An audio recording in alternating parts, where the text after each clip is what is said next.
Hey everybody, welcome back to History Student Reacts. Today we'll be watching Battle of Donbas Begins, part 2 of our series on the Russian invasion of Ukraine by kings and generals.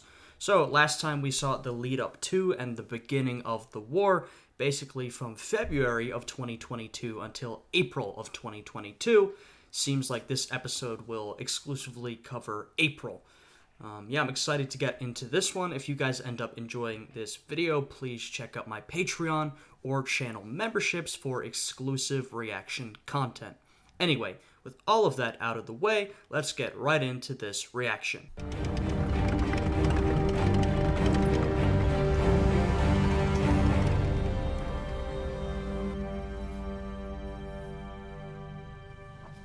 In the previous video, we described the events leading to the Russian invasion of Ukraine, and the situation developing on the battlefield from the start of the war on February 24th until April 7th. Yes, we covered the build-up, during which many people thought Russia was just bluffing. There was no way Russia would actually invade. I think I was more cautious / skeptical than most people. I thought there definitely was an opportunity Russia could invade, though I still thought, well, it probably won't happen. That would be crazy. And of course, this is the way things have ended up going. Probably the craziest outcome from that situation which is that Russia did go for a full-scale invasion of Ukraine. And as we saw last time, that sort of stalled out. Contrary to almost unanimous expectations, Russia, which has long been described as the country with the second strongest military in the world, was unable to defeat Ukraine. Russia's plan to rapidly force Ukraine into submission through overwhelming firepower on 4 different fronts utterly failed. The Ukrainian army, supported by the Western weapon supply, managed to withstand the initial Russian offensive without losing any of its major cities, save for Kherson in the south. Ukraine prevailed in the Battle of Kyiv and forced the Russian army to withdraw from the Kyiv, Zhytomyr, Chernihiv, and Sumy oblasts. Yeah, a pretty remarkable show of resistance from the Ukrainians. I mean, look, we do have a lot of examples of smaller forces fighting back and even winning against larger forces, but keep in mind, it's not like Ukraine is fighting a guerrilla war. I mean, this is a full-scale conventional war, and even then they managed to resist Russia's full-scale assault. And, they've continued to resist and even push back. Though I think in the long term, a lot of that has been because of the absolute mountain of weapons and resources that Ukraine is being sent by Western countries, particularly the United States, versus, as we've seen, Russia's arsenal, a lot of it is pretty old, from the old Soviet days. So they're using guns and artillery and armor that is from the 90s, the 80s, maybe even the 70s. So I do think that's a big contributor, but absolutely, that initial resistance from the Ukrainians was key. I mean, if that didn't happen, then Russia would have swept into all the major cities of Ukraine and taken them over, and it basically would have been done. I mean, there wasn't much Ukraine could do to resist after that. Maybe some sort of guerrilla warfare. But since they did resist, they've had the ability to participate in this large-scale conventional war fighting back against Russia. It held the line around Kharkiv. Despite the initial success of the Russian army in the south, namely the capture of Kherson, Russia failed to reach its main objective of capturing Odessa and taking the whole Black Sea shore under its control. Yes, well, after the initial Russian assault was repelled, as we've seen, the places where Russia continued to hold were in the south and the east. The east being Donbas, which is what we're talking about in this episode, which makes sense because if we look prior to the war, Russia had already seized Crimea in 2014, and they were supporting this sort of guerrilla war, rebel war in eastern Ukraine since 2014 as well. So they already had a foothold in both of these regions, and these are the 2 regions they have managed to hold on to, though, if we fast forward to current day, Ukraine is pushing Russia back further and further. It still looks like Russia's best bet to succeed is on the Donbas front, where Russia and its separatist allies have been making slow but steady progress since the beginning of the war. Moreover, the terrain of Donbas is more suitable for the Russian strategy of overwhelming the adversary through superior firepower. In this video, we're going to discuss the second phase of the war in Ukraine and the beginning of the battle for Donbas, covering the events of April 8th to April 30th. In the background, cyber warfare quietly influences the fate of both nations, and you should be aware that similar techniques can be used by anyone. Alright, I think we've got an ad coming up. So you guys know the deal. As I always say, make sure to show Kings and Generals some support. We want to show them support for making these fantastic videos, so go and check out their sponsor. Their link is on the screen right now. Go and give them a like, subscribe to their channel, all that good stuff. Go and tell them thank you for making fantastic videos and covering this really important conflict in, I'd say, an accurate and respectful way. It's all risk-free with their 30-day money-back guarantee.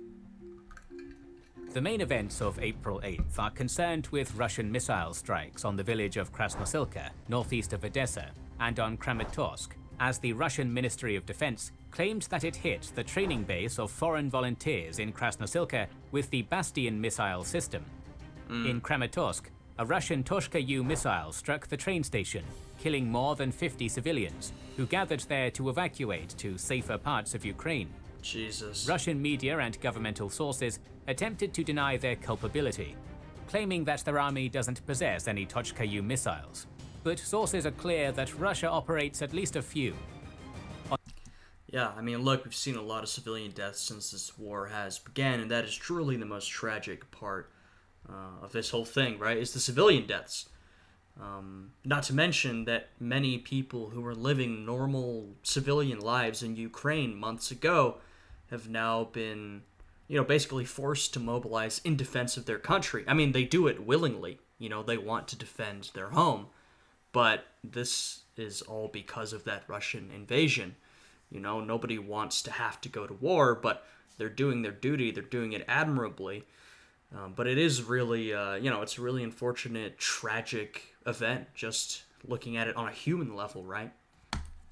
On April 9th, Putin appointed the commander of the Russian Southern Military District, General Alexander Dvornikov, to overall command over Russia's military campaign in Ukraine, probably hoping that this will improve the command structure. Dvornikov was previously the Russian commander in its Syrian campaign, and is known in some quarters as the Butcher of Syria for targeting civilian areas. Jesus. Yeah, I mean, Syria was also a pretty messy affair, though that wasn't just Russia's fault. There were a lot of different countries involved in Syria. Of course, the Syrian government, a lot of different rebel groups, Russia, America, ISIS. I mean, a very complicated picture, a lot of infighting, and a lot of brutality. Dvornikov was already the commander of the Donbas front, where Russia was making slow progress in the first weeks of the war. And since now Russia's focus was mainly drawn to this area of Ukraine, it was not surprising that he was appointed to this position. But so far, nothing is indicating that Dvornikov has changed the overall military strategy of Russia in Ukraine, as Russia is still struggling to establish any kind of supremacy on the battlefield. And by the way, I feel like this is an adequate time to note that, of course, this video was made months ago, right? So, of course, the situation has changed since then. And this video is specifically on April, but we may have received new and updated information, or just more accurate information since this point. I'm not an expert on the conflict, but it's just worth keeping that in mind, that this is an ongoing conflict, and so we're, constantly getting new information, new numbers, and all that stuff. In general, on April 8th to 10th, there were no major military and operational developments on the fronts. The Russian First Guards Tank Army took Breshkivka south of Izium, but was stopped in Dibrovna and Tavhenka. The 4th Motor Rifle Brigade made some gains towards Popasna, while the Ukrainian 21st National Guard and the 60th Mechanized Brigade counterattacked south of Kroy and made minimal gains there. The 80th Air Assault Brigade and the 35th Marine Corps units of the Ukrainian Army continued pressuring the Russian 33rd Motor Rifle Division, 255th Motor Rifle Division, and the 20th Guards Motor Rifle Division in Kherson Oblast. In Mariupol, the Russian army continued methodically destroying the city. I mean, we talked about this last time. Mariupol was certainly a hotspot of combat, a really important city for both sides. And I remember, at the time, across a fairly long span of time, hearing a lot about Mariupol, constant updates in the news. So yeah, this was an important location. And decreasing pockets of resistance. By this point, it had become increasingly clear that the Russian units around the city of Kharkiv and in the occupied south of the country would not be attempting any major offensive operations, as their main goal had become to keep the Ukrainian units in these regions busy in order to prevent them from being redeployed to Donbas. Yes, and, we saw last time, as I mentioned, that Russia went for this full-scale assault on Ukraine. And whether Russia intended to annex the whole country or use it as a bargaining chip or whatever, it's clear that they at least wanted to conquer the country, right? All of its most important cities, force the Ukrainians to surrender. But when we got to this point and the Russians are stalling out, they're holding positions in the east and the south, and, their main goal now is to sort of hold the Ukrainians in place and potentially advance in the east. The Russian government, shifted and started saying, well, our only goals when we invaded Ukraine was to secure the independence of Luhansk and Donetsk and blah, blah, blah, and that's why we're here. Of course, this is incredibly untrue. This is the Russian government playing damage control because their initial invasion went so badly that now they have to pretend that that's not what they wanted to do at all. But, we know what was happening. The meeting of the Austrian Chancellor Karl Nehammer with Vladimir Putin in Moscow on April 11th, which was the first visit by a Western leader to Russia since the start of the invasion, indicated that Russia was still resolute in its willingness to continue its campaign in Ukraine, despite major setbacks and losses on the battlefield. Nehammer said that Putin believed that he was winning the war. On April 12th to 13th, the most important events developed in... Yeah, I don't know. I guess that depends on how deluded you think Putin is. Clearly, he made a big mistake starting this whole war in the first place, and, I don't know, either he miscalculated or maybe he is a little bit delusional. Putin has always been a very intelligent political operator. This whole war is proof that he's either lost some of what he had or I don't know. So whether Putin thinks he's winning the war or not winning the war, he's definitely not winning. So if he is under the impression that this is a victorious conflict, even at this point in April, then he is very delusional. And besieged Mariupol. By then, the main pocket of resistance of the Ukrainian forces was the Azovstal Iron and Steel Works, which is like a city in a city, covering almost 11 square kilometers of land with underground tunnels stretching to almost 24 kilometers. Jesus, look at that. Talk about an expansive industry, huh? And also, what a perfect space for urban resistance. Tunnels, all of this area that they can hold a city within a city. It really seems like it's made for urban resistance. Of course, urban fighting in combat, and we've seen this in modern combat. Well, honestly, warfare throughout history, but particularly in modern warfare, urban combat is extremely brutal. You are fighting, inch by inch to capture new territory, very high casualty rates. So, there are some places that you can better defend, but it is tough to defend, and there can be very high casualties.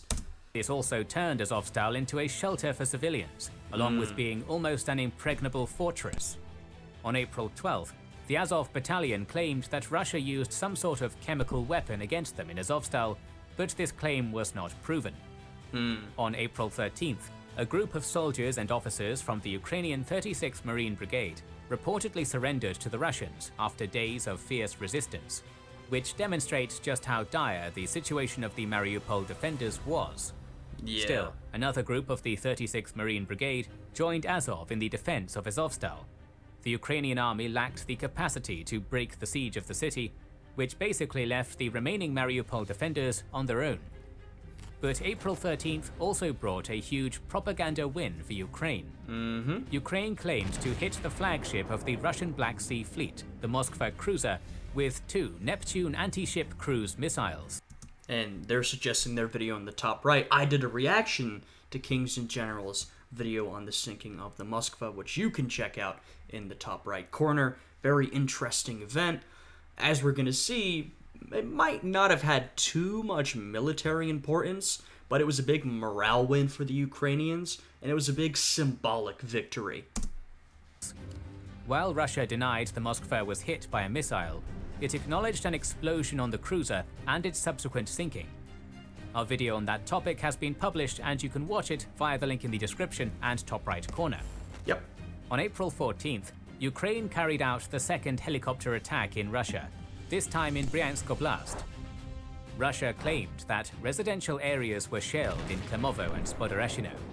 Ukrainian sources countered with the claim that the Russian army shelled its own village during the attempt to bring down their helicopter. Yeah, I mean, this is where it gets kind of tricky because we have information coming from both sides, and, I would definitely find Ukrainian information more reliable because, Russia always does these disinformation campaigns. They've been doing it since the beginning of the war, but they've been known to do this kind of thing for years, right? So, sort of inherently, I would trust the information coming from Russia less than I would the information coming from Ukraine. But wherever we get our info from, we always have to corroborate it. We can't just take things at face value, because you have to remember, I think Ukraine's cause is absolutely justified, but the Ukrainian government is always going to be putting out propaganda to promote its own cause. Now, a lot of that propaganda is true, like the sinking of the Moskva. That was very effective propaganda for Ukraine, and they didn't have to make anything up. But, of course, sometimes when we're doing propaganda and sort of spreading the message of Ukrainian resistance, there can be some mistruths, some stuff that's not entirely true. So, regardless of what you think, and like I said, I think Ukraine is justifiably defending itself from a Russian invasion, as I'm sure a lot of you think, we always have to take the information we get skeptically, and we have to make sure to corroborate the information we get. The situation on the front remained relatively stable. Russia continued its tactic of sending small groups of reinforcements to the front line in Donbas and engaging in offensives with small units. This is probably an indicator that Russia continued to suffer from its inability to coordinate offensive actions among large land and air units to gain any decisive advantage on the battlefield. While Russia made some very minor gains in the Donbas front, Ukraine claimed to liberate Rohan in Kharkiv Oblast and some villages and towns north of Kherson. Also, reports of major partisan activity in Mariupol emerged on these dates. Oh, wow. On April 16th to 17th, Russia completed the capture of the port of Mariupol, now reducing the Ukrainian resistance in the city only to the Azovstal. On April 18th, the Ukrainian President Zelensky stated that Russia had started an offensive in the Donbas region, which indicated that the redeployment of Russian units from the Kyiv and Kharkiv fronts to the southeast had largely been completed. Overall, on April 16th to 18th, Ukraine made some gains southeast of Chuhuiv as the 2nd Brigade liberated Malinivka, Lebezha, and Basilivka, while also reinforcing the vicinity of Kharkiv with the 93rd Mechanized Brigade, either for Kharkiv's defense or for a potential counterattack. Russia's main offensive operations on these days took place towards Hulepole by the 71st Guards Motorized Rifle Regiment, 42nd Guards Motor Rifle Division, 291st GMRR and 42nd GMRD, which was repelled by the Ukrainian 110th Territorial Defense Unit. As we're seeing, we're getting a lot of back and forth, Russians attacking, Ukrainians repelling. This is a big change from the beginning of the war, and it's honestly remarkable it's gotten to this sort of stalemate. It's not really a stalemate, because we will see Ukraine push back over time, but at the beginning of the war, there was just this devastating onslaught of Russian troops and Russian armor, all coming into Ukraine, kind of like a blitzkrieg-style attack from every direction as fast as they could, and Ukraine managed to halt it. And since that point, and we're, looking at this, we're only in April, That massive onslaught was in February. So it's only been about a month, and the war has already slowed down and stalled, which of course is really terrible for Russia, and really not helpful for the goals they want to accomplish. And now we've got this sort of ticky-tacky style of warfare where they're going back and forth, defending the lines, moving troops up and down. So, it's just interesting to see that shift. On April 19th to 21st, Russia captured Crimea in Luhansk Oblast and made progress in Rubizhne and Popasna. It was estimated that on these dates, Russia had around 25 BTGs on the front from Izium to Popasna, but even such a large concentration of troops did not enable Russian forces to make any sort of rapid advance. The Russian attempt to regain Malinivka failed. Elsewhere, the Russian 13th GTR, 4th GTD, 752nd MRR and 3rd MRD attack on Breshkivka, Divbrona and Dovhenka was repelled by the Ukrainian 81st Air Assault Brigade and 2nd UVC Battalion. The 1st Air Assault UVC defended Avdiivka from the 60th SG-MRB and elements of the 5th CAA, while Sparta Battalion of the DNR Separatists and the Khan Battalion saw their attack towards Marinka fail against the 54th Mechanized Brigade. And here it's worth remembering, by the way, a couple seconds earlier, I think I said it's only been a month. Duh, it's April. Obviously, it's been 2 months since February. Regardless of that small correction, here we have some troops from Donetsk. I can never pronounce it correctly. Basically, the independent republics of the Donbas region. And as I mentioned earlier, Russia has had a presence in these regions since 2014. There have been Russian troops, but they've mainly been fighting by supporting these fighters, these separatist fighters in eastern Ukraine who have been fighting against the regular Ukrainian army for years. So there sort of already is a conflict established here that's been going on for years. And, this is one of the reasons why the Russian invasion of Ukraine was so shocking. Because from 2014 to 2022, Russia was doing basically what it always does, which is support separatist groups combined with some sort of low to mid-scale military action. So they seized Crimea and they supported separatists in eastern Ukraine. If we look at Georgia, for example, and this was one of the first examples of some major international aggression under Putin, we saw that Putin supported 2 separatist republics, supported them fighting back against the Georgian government, and then took some swift Russian military action. That was sort of Russia's MO. That's what they did. And so in 2022, February of 2022, when Russia went for the full-scale assault on Ukraine, it was a big surprise and a big break from how Russia usually operates. In Zaporizhia, the 59th Motorized Brigade repelled the Russian invaders in Kharkiv. The 110th Territorial Defense Unit defeated an attack on Halaypola. The assault on Temerivka and Velika Novosilka of the 70th GMRR and 42nd GMRD failed too. Russia also failed to take Trodolyobivka south of Kryvyi Rih as the 60th Mechanized Brigade defended the town from the 11th GAAB. On April 20th, the Ukrainian commander of the 36th Marine Battalion in Mariupol, Major Serhiy Volodya, made what he called his last address to the world, where he stated that the Ukrainian defenders of the city were running out of supplies. The unlikeliness of breaking the encirclement of Mariupol made the loss of the city almost inevitable, but the Azovstal was still standing. Despite this, on April 21st, Putin declared victory in Mariupol as he ordered the defense minister, Sergei Shoigu, to blockade the Azovstal instead of trying to capture it, which would cause massive amounts of casualties. 12 BTGs were reported to be involved in the siege of Mariupol, and the announcement of the victory in Mariupol would free many Russian units to be redeployed elsewhere, while some of them would have to stay to maintain the blockade. It is unclear how battered these units were, and how many of them could have joined the Zaporizhian front.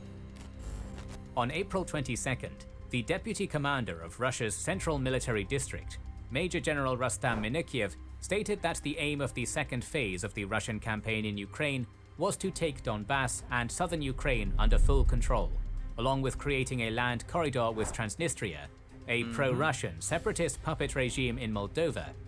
Yeah, and here's another example. I just mentioned the example of Georgia.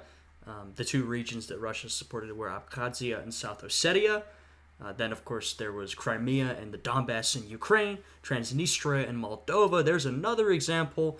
That's exactly what I was just saying. This is what Russia does. They support these breakaway regions in countries that they want more influence over. And so, it's popping up right now. Here's another example of Russian influence in that manner. Where, according to him, there was evidence that the Russian-speaking population is being oppressed. And this, of course, is what Putin says every time. It's what he said about the Donbas, is what he said about Transnistria, is what he said about those regions in Georgia. He says that a minority in the region, usually a Russian-speaking minority, is being oppressed by the government. In the case of the Donbas, he talked about a genocide against Russians and Russian speakers in eastern Ukraine, and he uses that as an excuse to fund these separatist fighters or to invade and, back them forcefully. Now, of course, these claims are almost entirely false. There are some examples of discrimination against Russian speakers in these countries, or policies where you could claim there was some favoritism shown to non-Russian speakers, but these claims are almost entirely false. There's really very little truth to them, and, the claims of, genocide or ethnic cleansing are extraordinarily overblown. They're just an excuse for Putin to get involved. In reality, this breakaway Moldovan territory has been under Russian control for almost 3 decades, and Moldova never made serious attempts to change the situation. Still, yeah, well, there's not much they can do, I don't think. Georgia and Ukraine couldn't manage to get Russia out of their affairs, and they are much bigger and much more powerful countries than Moldova. This demonstrated that the war in Ukraine could escalate, and would bring Moldova, and potentially its NATO member ally Romania, into the conflict. Yeah, they're tied pretty closely together, and of course, right now we are months after this video was released, so we know that the conflict hasn't escalated to include any other countries, though there was that, I think it was a bomb or something that fell into Polish territory, and everyone was on high alert for a couple hours before it didn't end up being a Russian attack on Poland, obviously. It was just an accident or a mistake or something, from the war that was going on next door, which is not really unusual. So the war hasn't expanded to include other countries yet, but from where I'm talking, early December 2022, there is definitely still a chance it could spill in to the rest of Eastern Europe. But I think the biggest risk of that is when Russia held far more dominance early in the war and was pushing to take Kyiv and, was getting pretty close to the rest of Eastern Europe. Russia has sort of been contained to southern and eastern Ukraine, and so I think they might find it difficult to expand the war to other countries in Eastern Europe. They really don't have the resources to do so, and Ukraine is defending and pushing back pretty well. On the 23rd to 28th of April, most important developments and heavy fighting once again took place on the Donbas front. On April 24th, the units of the 201st Military Base of Russia seized Lozova in the Donetsk Oblast and reached the outskirts of Liman. It also ensured minor advances around Severodonetsk, capturing several small towns and building a pontoon bridge across the Krasna River, west of Severodonetsk. On April 26th, the Institute of War Studies analyzed how Russia had changed its approach to offensive operations and had started to apply a sounder and safer pattern of operational movement in Donbas, particularly along the front line from Izium to Rubizhne. Instead of continuous frontal assaults of separate units along vast fronts, with weak logistical support and weak fire support from supporting units, Russia had started pushing the Ukrainians down by moving through more or less parallel roads within supporting distance of each other, ensuring protection for each other from the flanks. On these dates, Russia was... early in the war, we saw those massive Russian convoys extending across Ukraine, which were extremely vulnerable to attack. And so Russia could really not manage to keep secure supply lines. Their supply lines kept getting attacked. These long lines of tanks. We saw a bunch of Ukrainians capturing tanks early in the war because Russia was so overextended. And so it does seem like they've taken a bit of a lesson from that. And, I mean, frankly, they've been forced to condense. They're not extended across the country anymore because Ukraine has pushed them back. So they have a much smaller territory to deal with. But also they seem to have learned that, that was a pretty big mistake, We really left ourselves very vulnerable to Ukrainian counterattack. Pushing from Izium southwest towards Barvinkova and southeast towards Slovyansk. There are also several columns bypassing Rubizhne with an intent to encircle the city. It looks like a potentially coordinated move from Izium in the north and from the separatist-controlled Donetsk Oblast in the south to encircle the Ukrainian troops fighting in Slovyansk, Kramatorsk, Severodonetsk, Lysychansk, Rubizhne, Popasna, and surrounding areas.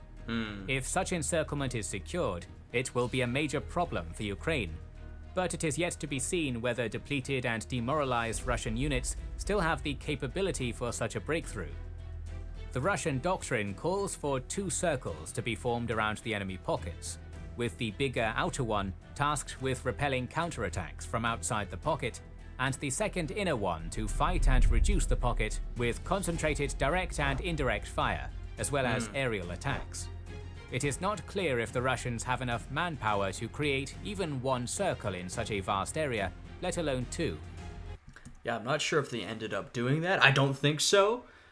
Though, of course, later on in the war, Russia will call up 300,000 conscripts. So, one, clearly they didn't have enough men to prosecute the war, and two, they're willing to bring more Russian people into the war to fight. I'm not sure if they did this strategy in particular. Like I said, I don't think so, but I could be wrong. I mean, we'll see in the next videos. This, as well as the fact that the Russians made almost no progress in Zaporizhia, might make such an operation impossible.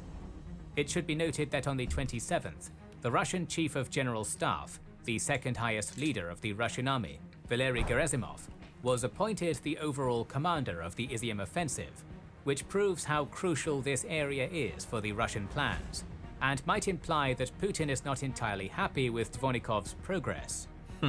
Meanwhile, the 239th Guards Tank Army and the 90th Guards Tank Division continued their advance towards Rubizhne, and it looks like they managed to push the Ukrainian defenders of the city to its south. The details of this battle are unclear, but a few Russian and separatist sources admitted that their side suffered massive losses, as the bad coordination between the infantry, artillery, and air force forced the infantry to attack head-on. It is possible that the Ukrainians were able to retreat to their well-prepared positions in the southern part of the city. I mean, I will say, throughout this whole conflict, we've seen how uncoordinated the Russian forces have been, and in contrast, how well-prepared and well-organized the Ukrainian forces have been. And I think a lot of that is due to, in part, Russia already invaded in 2014, took Crimea, so Ukraine has already been fighting this war for years in the Donbas, so they've had to be prepared. And also, obviously, Ukraine is not a member of NATO. I mean, that was sort of one of the whole things that started this. Russia desperately does not want Ukraine to join NATO, but I do know that the Ukrainian military has received preparation, training, advice from NATO soldiers, officers, aka mostly American officers. So they've been, since 2014, in fear of something like this happening, in fear that the war in the Donbas would expand or that Russia would invade. Ukraine has been preparing, right? And so, we can really see a lot of that preparation and organization and how they've managed to fight the war in a pretty well-organized and well-coordinated manner in contrast to the Russians. The Russian 57th Guards Motor Rifle Division and the 127th Motor Rifle Division kept on putting pressure on Severodonetsk and Lysychansk. The 150th Motorized Rifle Division had also made some progress in Popasna against the 24th Ukrainian Mechanized Brigade. The Ukrainian units around Kharkiv tried to conduct counter-offensive operations in the area and recaptured Kutuzivka, and looked to seize control of the E-105 highway, which is a vital supply line for the Russian Donbas offensive. But Russia... That is always a weird thing to me, by the way. This is, just a sort of an offhand comment, but when we're looking at war, particularly covered in this sort of manner, we're usually looking at wars that have happened decades, if not hundreds of years ago. And so if I'm watching a video on like World War II, I'm used to them talking about the railroads and the rail lines. And that's still important here, but it's almost a little strange to hear them talking about highways. It makes me remember, wait a minute, I'm not watching a video on a war that happened decades ago. This is a war that is happening right now, at this very moment. Started earlier this year, which, of course, right, we should always keep that in mind, and it shouldn't be a surprise, but such an important war of this scale on the European continent, it is extremely strange, all context aside, that something like this would happen in the year 2022. What a crazy event. What a tragic event, but it's just incredibly weird. I remember that when the war started, we were all shocked and horrified, but also I remember people saying, I can't believe this is happening in 2022. A war of this scale on the European continent between Russia and Ukraine. This is insane. And them talking about highways just sort of reminded me, this is the context within which these battles are happening. Just sort of a weird thing to remember, I guess. Continued maintaining a large presence in the area, which the Ukrainian General Staff estimates at least 7 BTGs of the 6th CAA and naval infantry of the Baltic Fleet. This prevents Ukraine from redeploying its units in the area to Donbas. On April 23rd to 28th, Russia continued to conduct offensive operations along the Orkhiv-Velika Novosilka line in Zaporizhia, bolstered by some of the units redeployed from Mariupol. While the 59th Mechanized Brigade held their positions in Orkhiv, and the 110th Territorial Defense Unit repelled the attack of the 42nd Guards Motor Rifle Division in Huliepole, other elements of the 42nd Guards Motor Rifle Division and the 163rd Guards Tank Regiment made several kilometers of progress in Temerivka and Velika Novosilka, but were eventually stopped by the 53rd Mechanized Brigade and overwhelming artillery shelling. Again, the final goal of the Russian operations in Zaporizhia is not entirely clear. The goal may be to stop the redeployment of the Ukrainian troops to Donbas, or to achieve a breakthrough on the Orkhiv-Velika Novosilka line to attempt a broader encirclement of the Ukrainian units in Donbas. In South Ukraine, both sides tried to make gains, but the situation remained stable, as Russia made small gains towards Alexandrivka and Tavrizhka, while there was notable Ukrainian partisan activity in Kherson and Melitopol, where Ukraine... Kherson is another really important spot. It will continue to be important in the upcoming videos. I didn't actually know that there was significant partisan activity. I guess that makes sense. I just hadn't really heard about it, so that is pretty fascinating. I know at the very least in a lot of these regions, support for Ukraine has obviously shot through the roof. And, if we look at the Donbas, there was, of course, support for Russia since 2014, right? Russia funded separatists who were already there. There were a lot of Russian speakers, and there were definitely people who were more pro-Russia than pro-Ukraine. But I think since this war began, Russia invaded, and with all the damage that Russia has caused, at least as far as I'm aware and from what I've seen, the support for Russia in these regions, if there was support in the first place, which, like I said, in the Donbass there definitely was, has dropped remarkably. Now, sure, there are some Russian loyalists and some really radical separatists, of course, there always will be, but the general population, those of them who were maybe more neutral or more casually pro-Russia, that's totally gone, because they've seen the destruction that Russia has brought to their homes. And so, you know, if Russia wanted to sort of ferment support for itself in these Russian-speaking regions of eastern Ukraine, they're not doing a great job of it.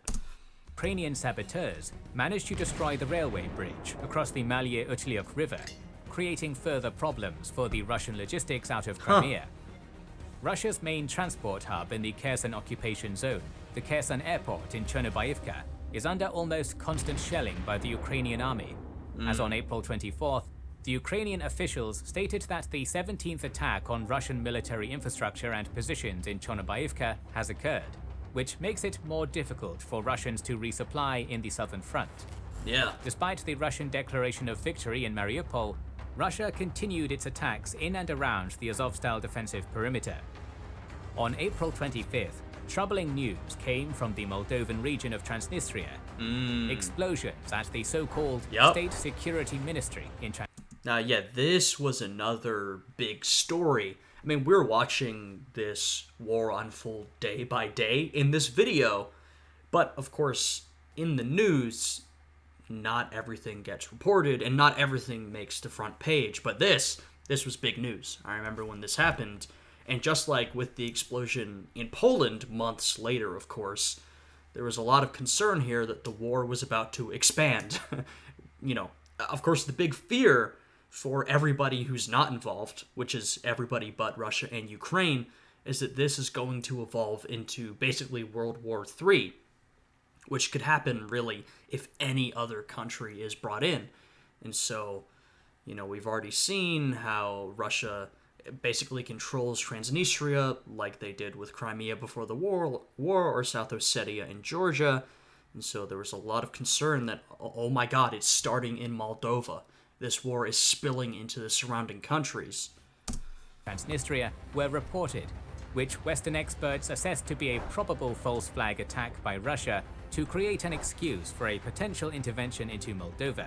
Yeah. Russia maintains a military base in Transnistria with 2 motorized rifle battalions, which can act as a foothold for a potential attack on Moldova.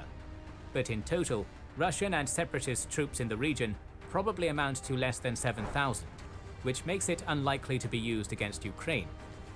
The situation around Transnistria became even more complicated on the 27th, when Russia destroyed the only bridge connecting northern and southern parts of the Odessa Oblast, thus leaving the south portion with only one way to connect with the north, and possibly decreasing the chance of Romanian support for Ukraine. With the sinking of Moskva, it seems that Russia doesn't have the capability for a naval invasion of southern Odessa to link up with the troops in Transnistria. Yeah, I mean, this was one of the big questions with the sinking of the Moskva. Like I said, it was mainly a symbolic victory for Ukraine, not a military victory, but it does appear that there were some plans that maybe Russia wanted to go through with, or maybe not, some potential plans that the sinking of the Moskva has sort of prevented Russia from doing. Now, like I said, we don't know if Russia was actually going to do that, or if the sinking of the Moskva was actually that big a deal, but it does seem like it has crippled the Russian naval effort to some extent, maybe if only a little. But it is a good idea to watch this developing situation. Yeah, I don't think anything has really happened with Transnistria in the months since this happened. I mean, everybody's on high alert, of course, but the war has not expanded into any other countries, including Moldova. Russia continued to target transportation and urban infrastructure in western Ukraine, vital for the supply of its troops fighting on the front lines. Bellingcat reported that by April 24th, Russia had likely used 70% of its total precision missile stockpile, while Ukraine got a major boost on the diplomatic front. On April 26th, a meeting of defense ministers of NATO member states and its allies throughout the world in Germany resulted in important pledges about continuing and increasing military support to Ukraine. Moreover, on April 28th, Germany's been played an interesting role in this whole situation. Of course, Germany is one of, if not the most powerful European country. I mean, Germany and France are always vying for that title. These are the 2 most influential countries of the EU. I mean, hey, under Angela Merkel, Germany was the most important country in the EU. Now, it's like Germany and France, but Germany holds a lot of sway. And since World War II, Germany's not big on the whole military thing, sending weapons to other countries or building up their own military. And to be fair, for good reason, they want to prevent any sort of buildup. So, Germany's been a little reticent to send a lot of weapons to Ukraine, but they definitely have made commitments and they are sending weapons at a higher rate than we have seen Germany do in a long time. I know there's been some criticism that they haven't been doing enough, and I don't know the details enough to know if they are or not, but what I can say is that Germany is sending more weapons, particularly weapons. I mean, they send a lot of supplies, but on the weapons side, this is not something that Germany usually does. So that's just sort of an interesting note. The US Congress adopted the Lend-Lease for Ukraine. More and more artillery units, armored vehicles, tanks, anti-tank weapons, military aircraft, and other types of military vehicles and supplies are going to be delivered to Ukraine throughout May and June. Yep. In total, the US is planning to send $33 billion to help Ukraine, which on top of what was already pledged, is at least equal to the Russian military budget in 2022. Jesus. Yeah, we're going to see, I suspect, a lot more about Western aid to Ukraine and what impact foreign weapons have had on the war throughout the rest of the series, or at least I hope they talk about that, because there's several weapons that Ukraine has been using, the NLAWs, the Bayraktars, there's many more that have had a big impact on this conflict, and I do hope we get to that throughout this series. Overall, throughout April, Czechia and Poland are reported to have sent T-72 tanks. Slovakia sent S-300 air defense systems. The US sent C-4 and M114 howitzers, Javelin anti-tank missiles, Mi-17 helicopters, armored Humvees. Javelins have been extraordinarily important in this conflict, so there's one to keep an eye on. M1113 personnel carriers, Switchblade drones, Phoenix drones, and M18A1 Claymore anti-personnel mines. France provided Milan anti-tank missile systems and Caesar howitzers. The UK sent Starstreak anti-aircraft missiles and anti-tank missiles. Yep. While There you go. There's the NLAWs, another important one. Germany has reportedly decided to give Ukraine Gepard air defense systems. The decrease of the Russian precision missile stockpile handcuffs Russia from completely disrupting the import of this military supply, despite the assurances of Putin to make a lightning-fast response to any intervention from a third party into the war in Ukraine. Yeah, and to my understanding, Russia's running out of precision missiles, but they're not running out of missiles overall. They've got a big stockpile, and Russia produces them at a pretty fast rate, but, they are running out of precision missiles in particular, so they're going to have to resort to newly produced missiles and some of their older stockpile, which is probably even less accurate and effective than they have been up until this point. That's my understanding. I am not a military expert, so some of you might have more detail, but that sort of seems like what's going on. On April 29th to 30th, Ukraine continued its counter-offensive operations around Kharkiv. The 72nd Mechanized Brigade liberated Slatina, Prudianka, and Lazova north of Kharkiv, and continued its attempts to reach the border. This Ukrainian success might force the Russians to pay more attention to the defense of territories captured by them in the Kharkiv Oblast. South of Izium, Russia continued its unsuccessful attempts to take strategically important Bavinkovo, while the 74th Guards Motor Rifle Brigade advanced to Yampil, inching a bit closer to the Seversky Donets River, where analysts claim the Ukrainians are planning to make a stand. Heavy battles continued in Popasna, Rubizhna, and along the Severodonetsk salient. It was reported that Ukraine deployed the 4th and the 17th Tank Brigades to bolster their defenses in what is now the most important theater of the war. Oh yeah, and it will remain the most important theater of the war. Back and forth, though, like I said, in, recent months, Ukraine has been pushing back. But at this point, in April, Russia was still making sort of small to moderate gains in the Donbas. The second phase of the Russian invasion of Ukraine has not brought any major breakthroughs for the Russian army. Russia has made some notable gains along the front line between Izium and Popasna, but the Ukrainian defenses are intact and are awaiting a new supply of much-needed weapons from its allies. Ukraine's ability to redeploy reserve units to this area proves that they have the capability and manpower to bolster its defenses. Yep. Despite some notable gains around Kharkiv, at this point, military experts doubt that Ukraine has enough firepower for an extended counteroffensive campaign against Russia, particularly in Donbas. I mean, that kind of is what's been happening recently. Like I said, this video is from months ago, so stuff has changed in the meantime. But I guess this is what it seemed like at the end of April, beginning of May. And shockingly, like I said, we're talking about April, only 2 months after the war began, and it was already looking relatively hopeful compared to the early days of the war.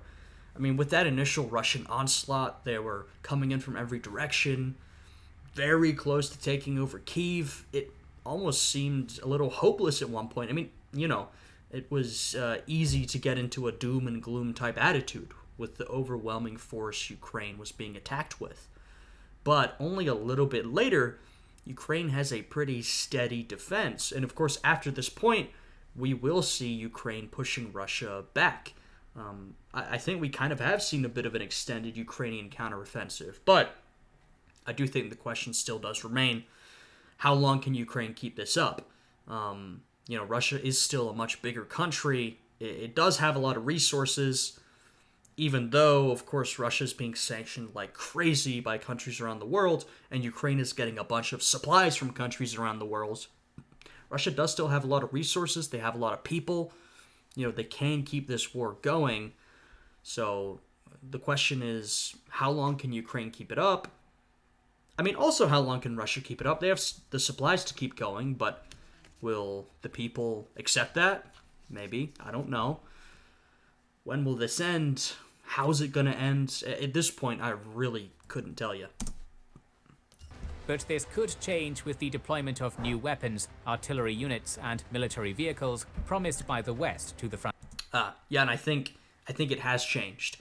I don't know if it was because of those new weapons, vehicles, and artillery from the West, but this has changed, I think, since then. Line, while Russia's weapon and manpower reserves are diminishing.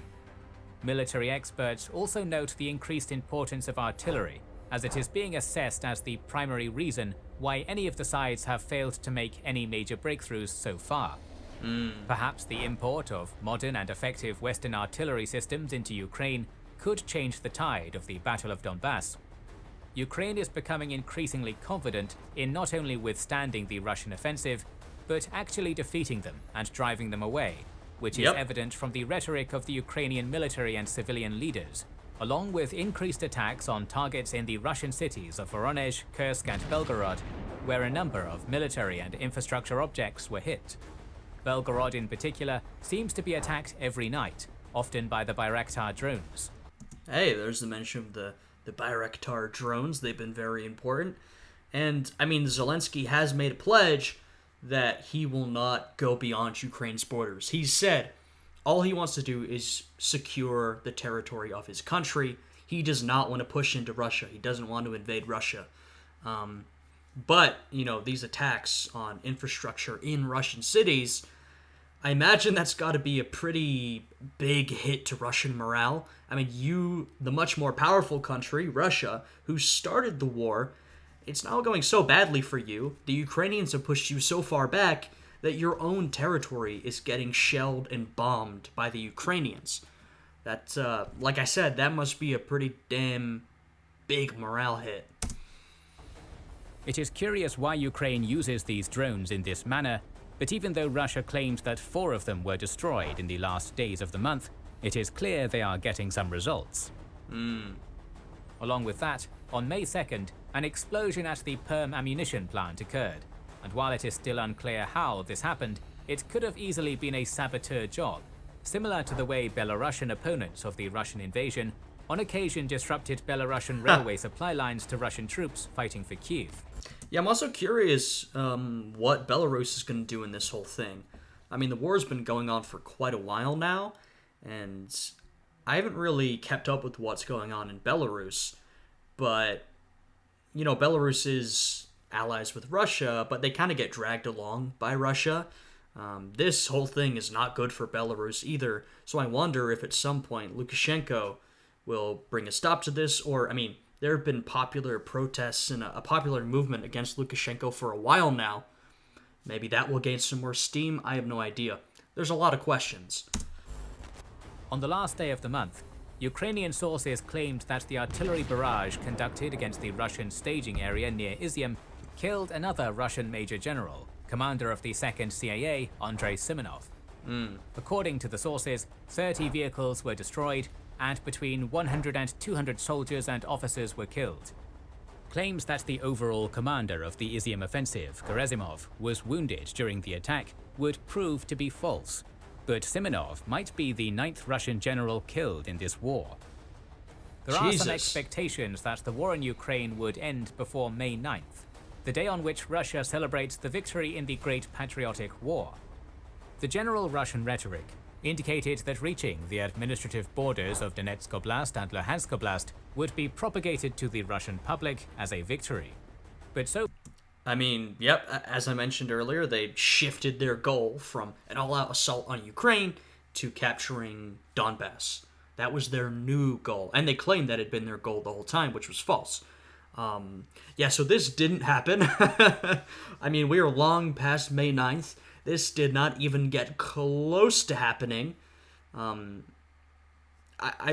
guess if Putin had achieved that, I do wonder if he would have actually said, all right, we're done, victory. The whole sunk cost fallacy. I feel like he really does want all of Ukraine, though. Of course, it's going terribly for Russia, right? They should pull out of the war, but if they say they're going to pull out when they take all of Donbas, they should just pull out now. I mean, of course, they should have never invaded, and they should pull out immediately for the sake of Ukraine, but for the sake of the Russian people, the Russian soldiers. I mean, this has also been terrible for Russia. It's been terrible for the Russian people, the country. I mean, it's destroyed their economy. They've lost a bunch of their own people. Putin is not achieving any of his goals. It's really not worth it to keep going, but I guess he must feel like he's in too deep or something like that. Or maybe he is truly delusional, and he thinks he has a chance to turn it around. I really don't know.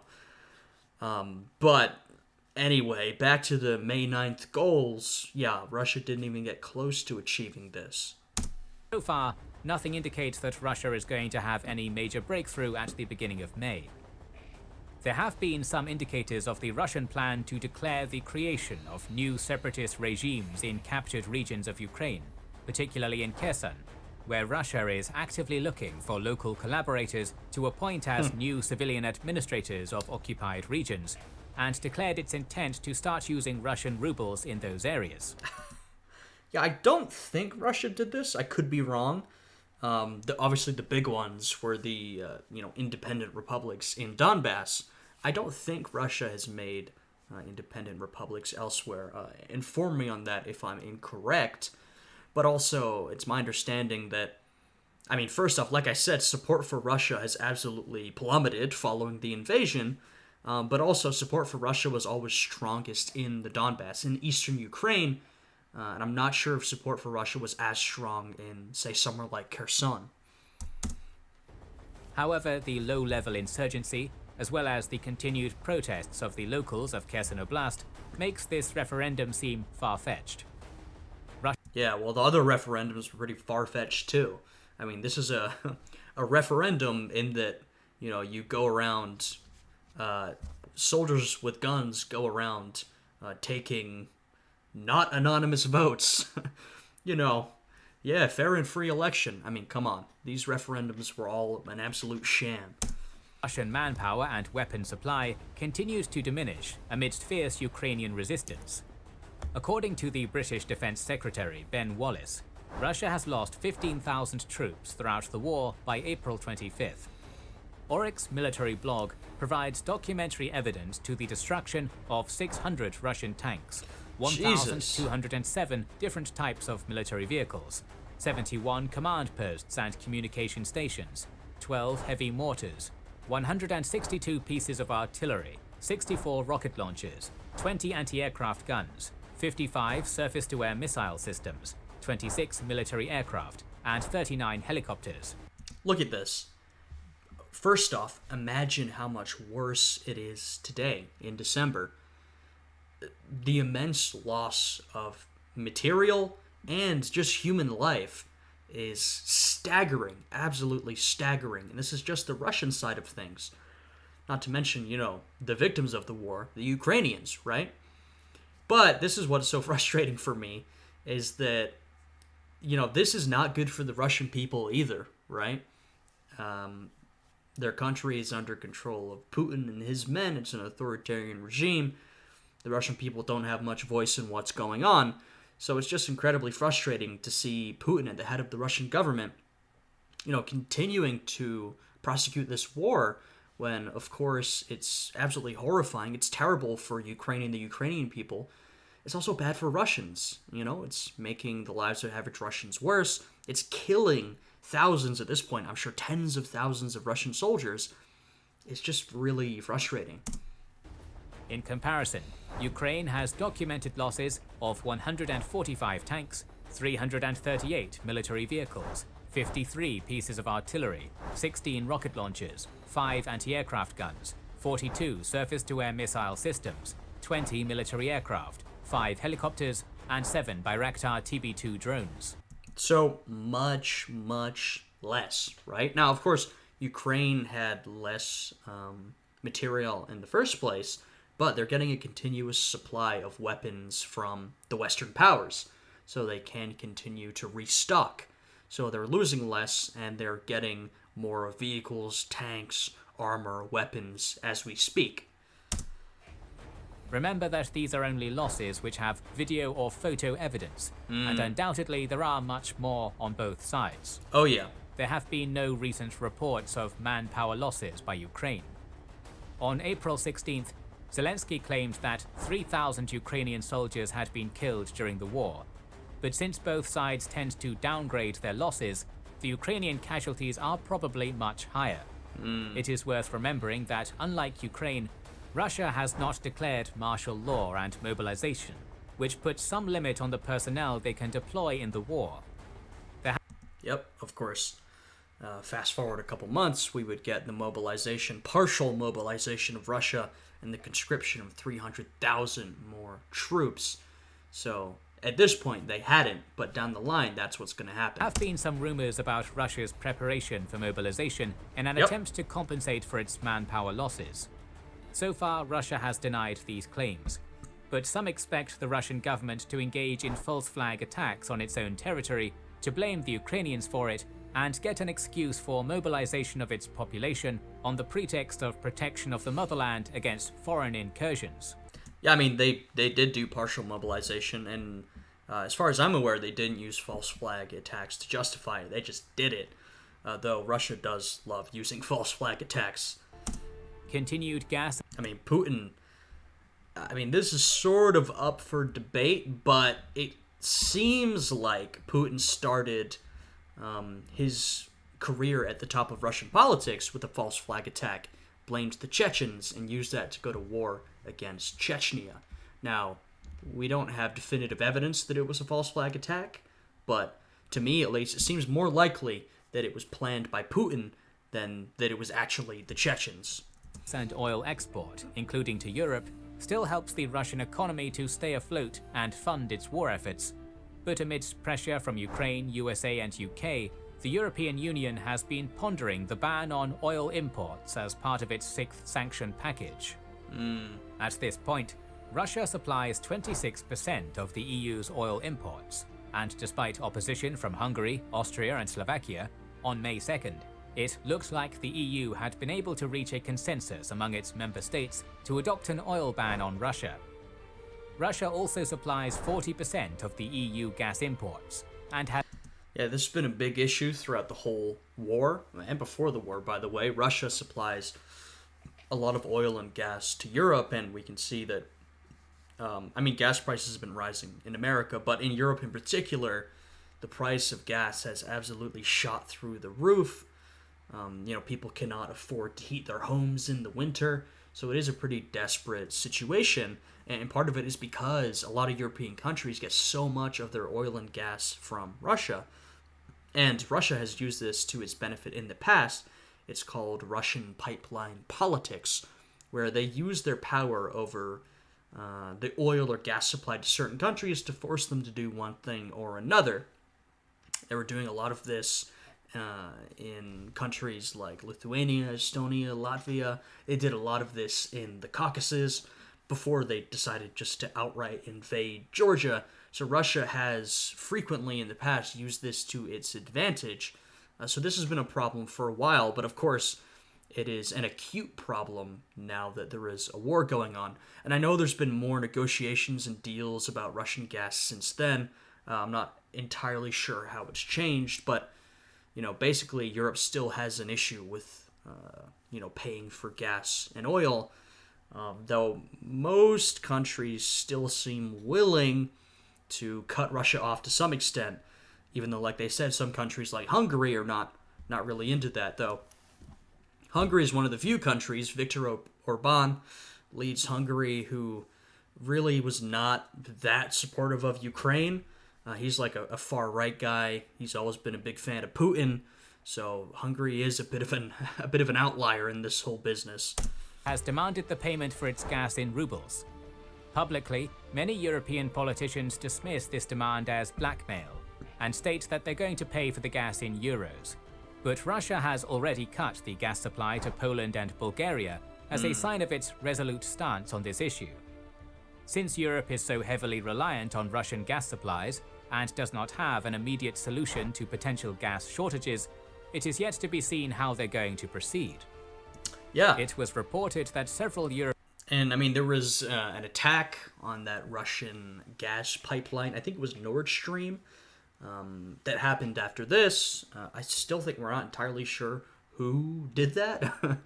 The United States has been shipping liquefied natural gas to Europe, trying to keep up the supply, but, this is still a big issue. European gas companies are looking for ways to pay for the gas without breaching the sanctions regime, and the EU has pledged to provide more detailed guidance on the payment scheme to the European gas companies, which would not be in breach of sanctions. We're going to talk about the third month of the conflict in the coming weeks, so make sure you are subscribed and have pressed the bell button to see it. Please consider liking, commenting, and sharing. It helps immensely. Alright, make sure to do the same on this video. Like, comment, subscribe, check out the Patreon channel memberships. Yeah, I enjoyed this one. It's always interesting to see how the war has continued. Like I said, this video was released in June 4th, so it has been a long time since then. A lot has changed. I can give y'all some updates on that, but I'm not completely up to date on what is happening. I'm not an expert on the conflict, right? So make sure to stay up to date with the information and get your own information. Don't take everything Kings and Generals says or that I say at face value, right? And I make sure to be very clear, I think, when I'm not entirely sure or when you should, check it out for yourself. But yeah, this has been a good series so far. I think it's good to cover a modern conflict like this. It's a good way to keep people up to date. It's very interesting. It's very interesting to witness a conflict that is ongoing, and we really don't know when it's going to come to an end. I think it will be curious to look back on it's already interesting to look back on Kings and Generals videos, but it'll be even more interesting once the war is over to look back on the content we made while the war was going on. Look back on Kings and Generals videos, look back on reaction videos like mine, see what we were saying, what we were thinking, and what actually ended up happening. But that's just a quick thought. So yeah, I hope you guys enjoyed this video. Please do all of that stuff listed before, subscribe, etc., etc. I hope you guys are all having a good day today, and I will see you all again next time. Goodbye.